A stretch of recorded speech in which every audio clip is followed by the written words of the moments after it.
instead of being genuinely vulnerable, it becomes a tool to manipulate the other party. So if you cannot control your behavior, like from an emotional perspective, if you cannot respond consciously, see, women in general are wired to just be led. They want to drop their masculine guard with which they function in the world and be feminine. But if you're always not having an emotional maturity of sorts, that how is it that I want to respond, a lot of things would go haywire. You would just go into every argument with the sake of winning everything. You would want to dominate people. You would not want to genuinely understand other partners' POV. You cannot listen to anyone without preparing a counter attack. You cannot disagree healthily without humiliating them. So these sort of patterns then come into existence. So in this video, I wanted to talk about what cultivates a good relationship, if that's the word.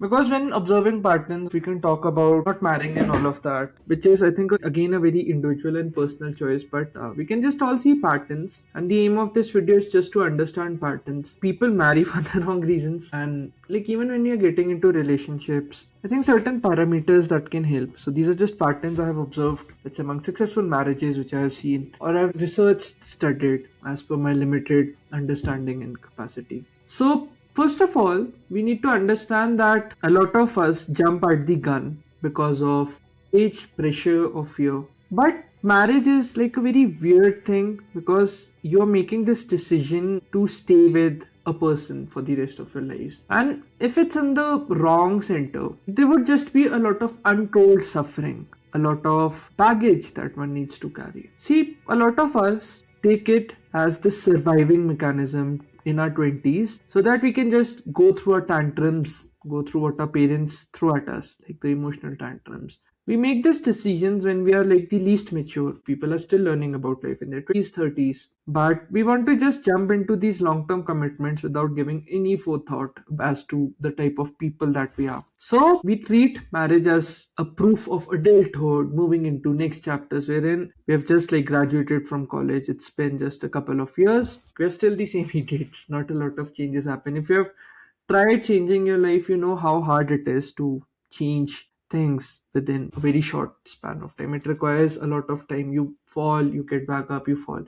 It's a to and fro process. These are like some common things, and I just would want to go in a little bit depth as to what is it, or let's say certain parameters or strengths that you should aim to cultivate to if you want to go into this lovely institution. So let's just equip ourselves with certain tools. So first of all, can you really be alone with your anxiety? That's a question that you need to ask. Can you spend time alone when you're panicking or you always need someone to just escape that pain? Can you sit in silence without compulsively distracting yourself either through phone, reels, any social media apps and whatnot? Can you be a person who is not using any relationship to escape from yourself? Because see what happens, I've seen marriage amplifies everything, and whatever patterns you hold in your life, it would just amplify it. If your silence and solitude feels unbearable to you, cannot even sit silently with yourself, how the hell would you become close to a person? Because closeness or intimacy happens in those silent spaces, in that silent space where words don't communicate. If you fear being alone, the patterns that you'll often go into is either you'll cling a lot, either you'll try to control the other person a lot, or you'll just seek constant reassurance, constant validation from your partner and create drama to feel alive. This happens a lot, like in marriage or let's say in relationships, who throws these dynamics. But you need to understand that when you're coming together, let's say in this relationship, there are like lives at stake, and if you're planning for families and things like that, there would be just children who would come, and if you're irresponsible into bringing them, they're the one who would suffer. And right now, our planet is in such a state, you know how many weird things exist. So it's not about throwing these tantrums, repeatedly breaking up, patching up, and all of that emotionally and mentally. It's about becoming so stable and secure in silence that whether the other person stays, does not stay, it doesn't matter to me. I'll just still keep on working towards a sort of purpose or things that I want to do. So if you jump into this thinking that it would fix your aloneness and solitude, that wouldn't be the case. So secondly, since I'm talking a lot about aloneness, there's another point, which is emotional regulation or emotional maturity. If you can feel anger without exploding at the other person, feel genuine hurt without attacking or taking immediate revenge, the short-term revenge, build a strategy to channelize these emotions in a very productive way, not reacting compulsively but responding consciously to every situation, then I think probably it makes sense, but a lot of people just jump at the gun. And you see that a lot of divorces and all of that happen because of small emotional collapse, not of some big events. The daily emotional mismanagement that their partners do because of all these anger fights and whatnot is happening. Small minor disagreements turning into wars wherein you want to break heads, whatnot. If one is being silent, again, it's termed as this silent punishment of sorts, and then people go into people pleasing patterns and whatnot, and instead of being genuinely vulnerable, it becomes a tool to manipulate the other party. So if you cannot control your behavior, like from an emotional perspective, if you cannot respond consciously, see, women in general are wired to just be led. They want to drop their masculine guard with which they function in the world and be feminine. But if you're always not having an emotional maturity of sorts, that how is it that I want to respond, a lot of things would go haywire. Because all of us are looking for peace, stability, and calmness in the long term, not constant fights wherein we are just listening our life due to all of this stress. And I think this attitude of being a victim, that something bad happened to me, it's because of this other person's fault, his parents are so bad, my in-laws are so bad, and things like that. If you're going into relationships and marriages with this perspective, then of course life would take you for a toss. If you cannot owe your mistakes, if you like outsourcing blame, that this has happened to me because of this specific XYZ reason and things like that. And if you're keeping emotional scorecards that you did this to me at this time and things like that, then probably this is not the right time to go into all of these things. Probably aim should be to build yourself from a long-term perspective wherein there's like a sort of maturity behind your decisions and thought making. So see, when you're coming in a relationship, it's a shared system wherein you want to create something of value. People who are victims just like to keep scores, keep tally, and weaponize their sacrifice as if they're doing something noble, something value filled for the world. They're just rewriting history, changing facts as per their inconvenience to stay morally superior. But in reality, if your conflicts are ending with that, you always did this, you never, XYZ, because of you, like the blame is always on the outside party. You need to think about whether this is the right step for you from a long term perspective, because you're not even honest with yourself. How the hell would you be honest with the other person? Let's say in a marriage sort of institution, it requires accountability wherein you're genuinely accountable for your own long term actions and things like that. You don't want to argue in courts, and you know how court systems and laws are and things like that.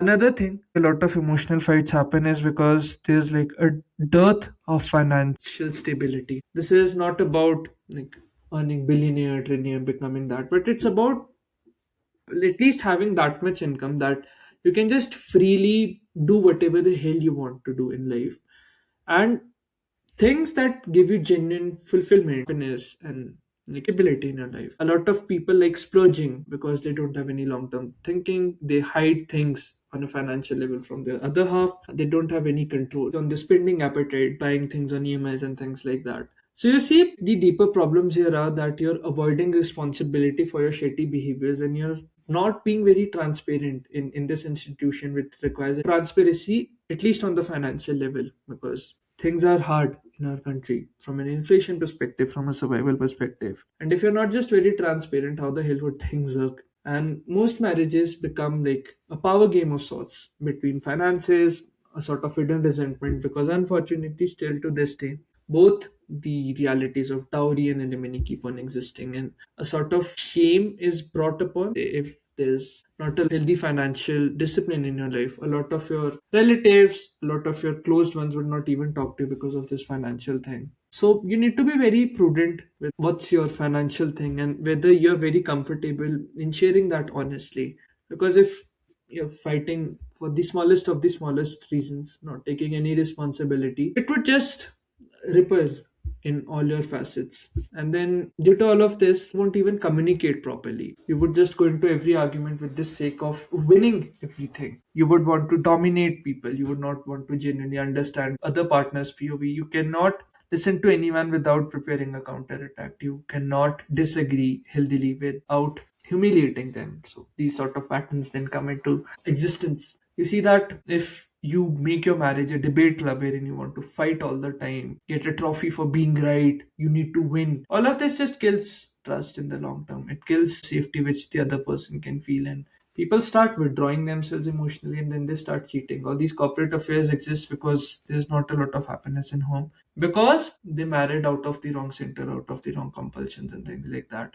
If you're a person who wants to be victorious in every conflict, your relationships would turn into this cold coexistence sort of thing. You wouldn't trust anyone. You're just there surviving. You're not genuinely living in a relationship. There's no fun, genuine long term intimacy building and things like that. And if I come from a spiritual perspective, even if you want to genuinely connect, it requires that you drop your ego to a level that at least it's not coming in the way of the relationship if you plan to marriage and long-term relationship building and things like that. A lot of people enter into marriages because there is not a sense of clear personal identity that this is who I am. A person who knows that what they value, what they want in life, what they won't tolerate, for them this ride becomes easier, because people who are entering into this institution without an identity, without knowing that who they are, they use marriage as a crutch to borrow an identity for themselves, and then it just creates a lot of resentment towards the other half, because you're not genuinely an individual, you're just a borrowed person.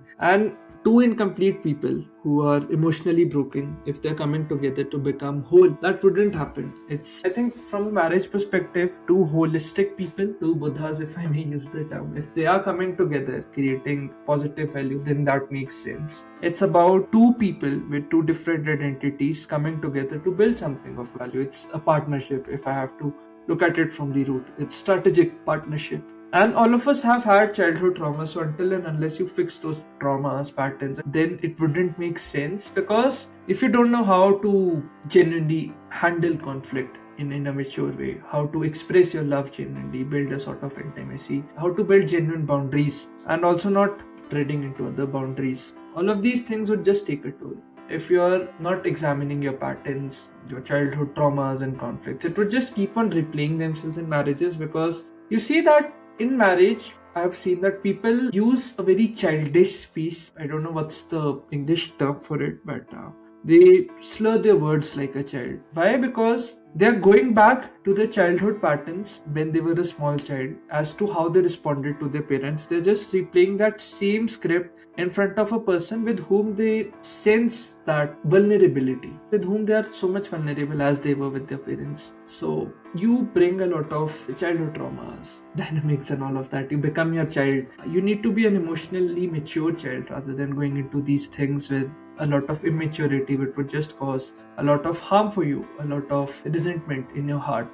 And a lot of personalities differ. You just need to understand what works for your personality. If you never question your own patterns, your emotional habits, you will unconsciously start imposing an image that you have in your mind as to who a perfect partner should be in your marriage. Of course, all of us are imperfect, but it's just about managing that imperfection so that it does not become an hindrance to your own long-term potential. So, if I have to come to a conclusion for this video, if you fear being alone, you need validation to feel worthy from the other half. You avoid having difficult conversations and you expect that this institution would fix you. Probably then this is not a thing that you should just jump into, because a lot of self-work first needs to happen until and unless you go into these situations. Now, of course, there are anomalies existing wherein people are willing to build themselves together with imperfections and they have energy, but not a lot of people are very fortunate to have those partners. A lot of people are just wanting to build themselves alone and then go at it step by step. So yeah, I think that's what it is. This institution of marriage requires a lot of hard work, rigor, a lot of repeated self-correction, a lot of humility. As I mentioned in my previous video, having a long-term thinking perspective in mind wherein you're just comfortable with boredom and things like that. Not living for the outside world, ceremonies, validation, fantasy and all of that. It's just about a long-term psychological warfare, if I can use that. And please accept that it's not for everyone, and that's okay. But if you just choose it because of fear and all of that, you would just waste your life. And there's no point in wasting this precious gift of life. You don't know if past life, future lives exist or not. But at least when you have come here as a human being, the aim should be to live as per the highest potential that you yourself can offer to your own being. And then just choosing things from a place of strength, from clarity, not from pressure, parents and all of that. From being very, very responsible in your choices, actions, and whatnot, not hoping that things will magically improve and all of that. This is not how things work. So in my Hindi channel, I've done a video on taking into context the real reality instead of hoping for things to go well. The aim is to become emotionally very stable, very honest with your own self and the other partner. And if I can use the term, maybe boring in a good way, because a lot of long term, let's say, thinking, long term value creation just requires boring routines day in and day out. Don't be this overconfident, cocky brat who thinks that I'll fix it, whatever happens will happen, but you're just living very, very far away from reality, because the laws and the entire ecosystem is rigged in a very weird way. So you just need to introspect on a lot of things. I cannot answer for you that if marriage is good, bad, ugly, whatnot. It's an individual choice. But it's all the more important that you can just look at patterns and see how things work strategically for you. And yeah, this is a video which I wanted to do. Let me know what you feel about it. If you feel like having a one-on-one call with me, feel free to send an email to me. We can work out the logistics. Do write in the comment section that what type of limitations you have broken, what's the work you have done. And I'll catch you in the next video. Until then, stay awesome. Don't waste your life. And we'll talk soon. Take care. Bye. Cheers. This is Debu Ki Dastak.